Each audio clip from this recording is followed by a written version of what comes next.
Very hard for kids, you know, when their parents are writing poems about them. These poems didn't turn up in the leaving cert years later or something like that, you know. And you want to avoid the Christopher Robin thing as best you can, but on the other hand, what can you do? If you've written the poem, you have to see it out as well. But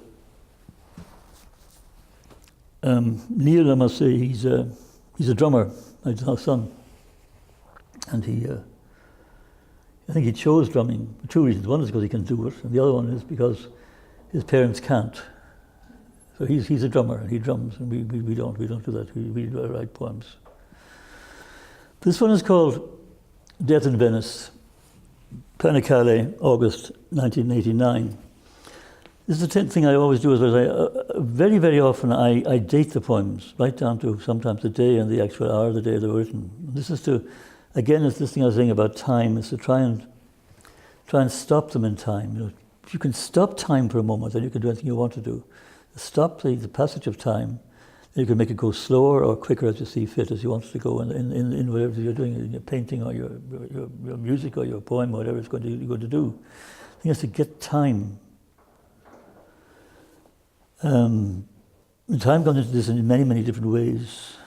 This was written about 1989 in the same area as the other one. It was written in the same place, Umbria, Panicale, under the hill.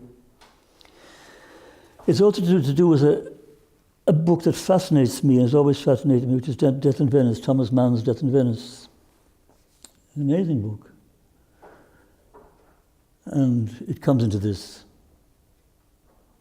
I mean, the last line, I think, of Death in Venice is something he's pointing out to the sea, and he talks about the limitless possibilities of desire. The limitless possibilities of desire. You opened a gate in a field for the hanged man to shamble out after years of fencing, and I thank you for the summons. Will you dress me for the part? What cover should I wear to go back to Venice for the day?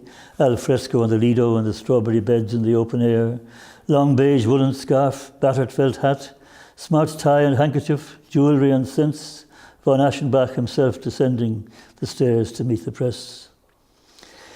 It is important. Sometime today in the afternoon we play the death scene, maybe naked, or maybe you will wear a long Edwardian dress, Victorian elastic-sided boots, and the light, of course, will be perfect under your wide-brimmed hat. Thus far it is a fantasy, flesh and blood, but still a fantasy. We are in a cornfield alone together in the full Scirocco, put here by the make-up man with ice and wine and water to keep down the dust. It is a fantasy in a field we have not entered yet, some nameless lot past Chapelizard. I see you standing, waving, turning from the waist up, one hand resting on your hip, beckoning and pointing to a summer in Provence, with the Ile d'Hier on the horizon, and we are both 19 again, working on the vendange, penniless and truly burnt, working our way to the head of the field, and the water and wine and blocks of ice in the shade in a wooden box. It is later now and tense in this imaginary garden. The strawberry vendor has been with his basket of dead ripe fruit. There is a cloud along the Lido and the river, children's voices in the cornfield, and women calling them back. Tadieu, the sound hangs in the trees. Tadieu, tadieu, the woman with the pearls, but we play out the fantasy, streaked with sweat and dust, diving, coming up for air, recording each other's imprint until night, and the light we know will be perfect.